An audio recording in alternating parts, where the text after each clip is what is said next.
So I have just a short message to share with you today, or at least I'm going to try to keep it short today. A couple of years ago, I read the book 100 Years of Solitude by Gabriel Garcia Marquez. And I love that book. It's so quirky and whimsical and strange and full of like fanciful ideas and moments. And then it just has kind of like the hair poem that I read, these like incredible moments of like poignancy where it like really captures something real about the human condition. And one of the things about the book is that there are lots of characters. It's structured over 3 generations of a family. And so there are characters in the book who start out at the beginning and by the end they die. Though the chronology of the story is all mixed up, but whatever. I won't get into that. Doesn't matter. I can really like get caught in the weeds with stuff. So I'm going to try not to do that. But one of the characters is Malquedes, and Malquedes is a wandering magician, and he is an alchemist, and he works on transmuting lead into gold. And the Buendia family, the patriarch of the Buendia family, decides that he's going to get rich by transmuting lead into gold. And what he ends up doing is he discovers the store of his wife's gold that's hidden somewhere, and he takes that and he thinks he's gonna melt that down, and then that's gonna help provide the conditions in which this lead will transform into gold, and so that he'll have more gold. But what he ends up doing is just he burns down all the gold, and it ends up leaving this crust. So there's nothing left, and it does, so he doesn't even get wealthy from doing that. But the interesting thing is that in the course of this, Malquedes is helping him, and then Malquedes dies. But in this book, the ghosts of those who die don't disappear. They don't go away. Instead, they kind of wander back into the story, and they'll just be having a conversation with folks in the story, and it's almost like they were never gone. And so they end up, there's this sort of, and the book it's in the tradition of magical realism. So it has this characteristic where these ghosts are kind of wandering in and out. But one of the most interesting parts of this book to me was that Malquedes is helping the patriarch of the Buendia family transmute lead into gold, which ends up being unsuccessful anyway. And then for a long time you don't hear about Malquedes again.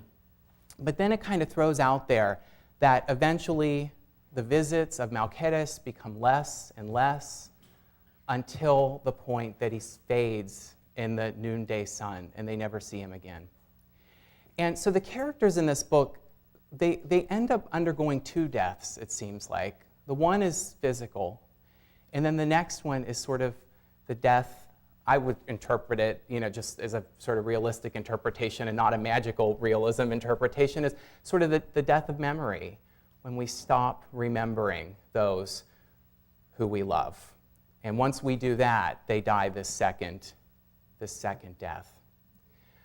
I think part of what we do here today in lifting up the names of all of those who have come before, lifting up the names of our friends, our beloveds, our family members, is that we make sure that they don't die that second death. We lift up their spirits, their names, their legacies, and we remember the ways that they transformed us and changed us and made our world into a more compassionate and just place. That, I think, is so important. In a culture that doesn't create a lot of spaces for grief, for raw human emotion, for the ability to be honest about where we're at when it comes to losing someone, and just the space to get to name the gifts that someone has given us. This is what we do here today. This is what the Day of the Dead or All Souls Day when we celebrate it is all about. I'm thinking too about, there's a philosopher, his name is Alfred North Whitehead. And one of the things that Whitehead said was that he wanted to take sort of the tradition of like sort of speculative philosophy and like take some really sort of abstract concepts from that and see if there was a way to kind of make them empirically verifiable. And one of the things that he does in his book, Process and Reality, which is a really dense, really difficult book to get through, but one of the things that he says is that we don't actually need to think about immortality as a sort of fanciful belief. We can think about immortality as a very real, concrete thing. And he ends up calling it, he renamed, instead of like calling it just immortality or like sort of subjective immortality, that's like, some people believe in it and some people don't. He ends up giving it the name objective immortality. And what he means by objective immortality, and this I think is really interesting, is he says that in all of our interactions with one another, we are constantly influencing each other. I'm being influenced by you as I'm speaking right now, and you're perhaps being influenced by me as I'm speaking, and it happens in ways that are big and complicated and grand, and it happens in lots of ways that are really small and subtle too. As I touch this podium and then take my hand away, it looks like, if you came by later, you might not think that anyone had touched it or not. You might not know that. But nonetheless, there's a very real way in which I did touch it, and there are people who could figure that out. They would be the police, right? Because I left my fingerprints on there. And so Whitehead talks about the ways that we're always impacting the world, and it's always impacting us. And what objective immortality is that as we're mutually influencing each other, there is no way that can be undone. We can't go back in time and say, oh, that didn't happen, that interaction didn't happen, that person wasn't a part of my life. For Whitehead, even if we forget someone's name, they are still just as real and a part of the human legacy as if we had remembered it. All of the many, many ways that they influenced our lives, that they had impact upon the world, that they changed us and impacted us, even if we don't technically remember their names, they are still with us. They're still living with us because all of their actions have gone into shaping what the world has become.